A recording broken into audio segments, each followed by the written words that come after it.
기업 들려주는 남자. 안녕하세요. 기업 들려주는 남자 홍복이입니다. 코로나19가 변이 바이러스로 다시 재확산되면서 피서도 못 가고 바깥 활동도 못하니 매우 아쉬운 상황입니다. 마구잡이로 올라가던 증시도 너무 급격히 많이 올랐던 탓인지 지지부진한 흐름을 보이고 있어 언제 떨어질지도 모르겠고 마냥 올라가는 거 상투 잡기도 그렇고 혹은 투자해 놓은 거 팔고 다른 거 잡기에도 맹가 깨름칙하고 하는 아이러니한 상황인데요. 이런 재미없는 증시 속에서 장기적으로 12월 따뜻한 배당을 미리 준비하려는 사람들도 슬슬 많아질 것 같은 증시 분위기를 연출하고 있습니다. 그래서 이번에 알아볼 기업은 국내 배당주 중에서 가장 유명한 기업에 대해 한번 소개해보고자 합니다. 맥쿼리 인프라에 대해 알아보도록 하겠습니다. 맥쿼리 인프라는 이름 그대로 도로, 항만, 철도 등 소위 인프라라고 불리우는 사회 간접 자본시설 건설에 자본을 투자하여 운영하거나 매각하여 수익을 창출하는 사회 기반시설 사업을 하는 기업입니다. 유상증자를 통해 자본을 확충하고 그 자본을 가지고 필요한 곳에 사회 간접 자본시설을 건설하여 운영하고 일정 부분을 배당하면서 투자자에게는 안정적인 배당을 주고 기업 입장에서는 가치가 높은 핵심 사회간접자본시설을 보유하게 하면서 세력을 확장시키는 등 투자자와 기업이 서로 윈윈할 수 있는 시스템을 보유한 기업으로 평가받고 있습니다. 보다 쉽게 말씀드리면 대형 인프라 건설 자금을 마련하기 위한 계모임의 결정체라고 보시면 또 쉽게 이해하시지 않을까 생각됩니다. 현재 약 14개의 사회간접 자본시설을 운영하여 수익을 얻고 있습니다.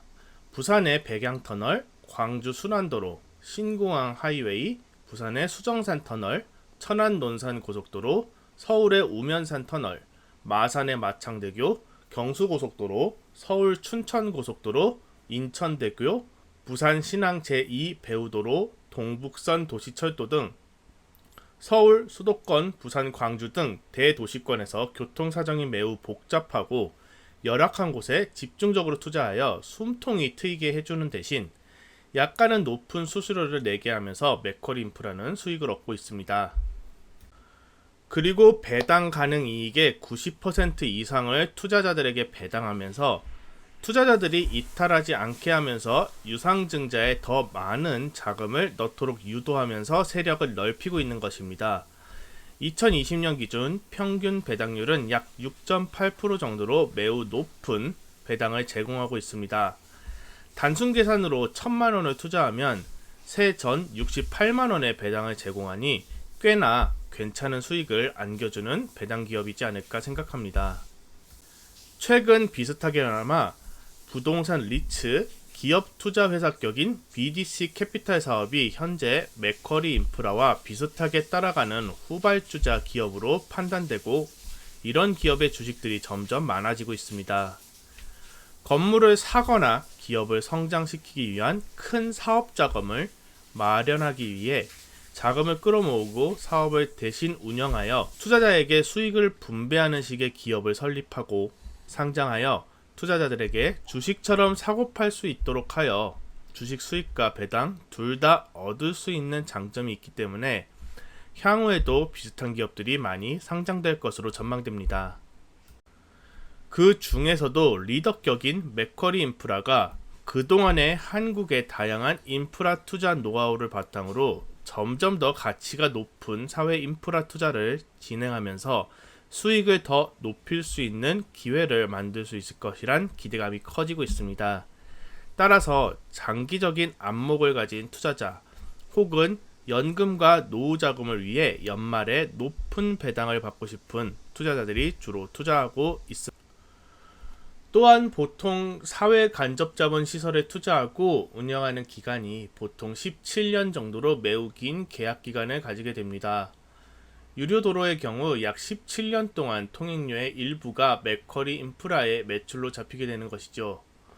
하루에 통행량이 어마무시한 서울이나 부산 같은 경우는 매출이 어마어마하게 나오겠죠. 또한 정부의 부족한 인프라 건설 자금을 메꿔준다는 명목으로 투자하기 때문에 정부는 맥쿼리 인프라 같은 기업들에게 몇 가지 혜택을 줍니다. 첫 번째로는 최소 통행료 수입과 시설 처분에 대한 재정 지원을 해주고, 두 번째로는 사업 운영권을 조기에 정부가 가져간다면 높은 수준의 위약금을 준다는 것. 세 번째로는 대형 인프라 투자 시에는 최대 30년간 운영권을 보장해 준다는 것입니다. 만일 정부가 진행하는 사회 간접 자본 시설에 맥쿼리 인프라가 투자하였는데 수익이 안 나면 정부의 세금으로 맥쿼리 인프라와 계약한 최소 수익을 대신 져야 한다는 것이고, 민간 혹은 국민의 요청으로 해당 사회 인프라 시설을 정부가 회수해 간다면 투자 원금과 함께 높은 수준의 위약금도 물어줘야 한다는 것입니다. 맥쿼리 인프라에게는 정말 어마무시한 혜택이 아닐 수 없습니다. 투자를 해도 크게 손해가 발생하지 않는다는 점에서 기업의 리스크는 거의 발생하지 않을 가능성이 매우 높습니다. 수익은 높은데 리스크는 거의 없다니 정말 대단한 기업이라 할 수 있습니다. 배당은 총 2회 지급되며 6월 말과 12월 말 2번 지급됩니다. 이번 맥쿼리 인프라의 실적을 좀 살펴보면 운용 수익은 16%, 순이익은 17% 증가한 모습을 보여주었습니다. 코로나19 감염자 증가로 인해 해외여행이 전격적으로 폐쇄되면서 공항객 감소로 인한 인천대교, 신공항 하이웨이의 통행량은 일정 부분 하락하는 모습을 보여주었습니다. 하지만 생각보다 크게 감소하지 않았다는 이야기도 있는데요. 바로 화물량 증가 때문입니다. 부산과 인천 등 항만 물동량이 증가하고 배에 물건을 실을 공간이 부족하면서 수출 물량이 항공으로 옮겨가게 되면서 공항으로 이동하는 화물차 물동량이 꽤 많이 늘었다는 후문입니다. 어느 정도 공항객 감소 부분을 방어해 준 것으로 확인됩니다.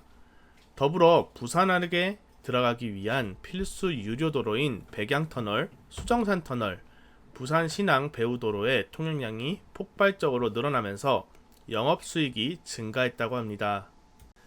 또한 정부에서 명절 고속도로 통행료 면제 인하로 인해 맥쿼리 인프라에게 손해가 나는 것이 아닌가 하는 일부 의견도 있었으나 유료도로 무료화는 정부가 손해를 보전해주기 때문에 손해가 발생하지 않는 것으로 확인되었습니다. 이로써 얼마 없는 맥쿼리 인프라의 투자 리스크도 어느 정도는 해소된 부분으로 확인됩니다. 이외에도 맥쿼리 인프라는 친환경 전력시설, 신도시 사회 기반 시설인 수도, 전기, 하수 사업으로 확장하려는 움직임도 보이고 있다는 점에서 추가적인 수익도 발생할 수 있을 것으로 전망됩니다. 안정적인 배당 수익을 원하시는 분들께서는 정말 초장기적인 관점에서 맥쿼리 인프라를 관심 가져보시면 어떨지 생각됩니다. 네, 오늘 동영상은 여기서 마무리하도록 하겠습니다. 좋아요, 구독, 알람 설정 꼭 한 번씩 부탁드립니다. 다음 동영상에서도 더욱 알찬 정보로 여러분을 찾아뵙도록 하겠습니다. 언제나 좋은 하루 되시고요. 안녕.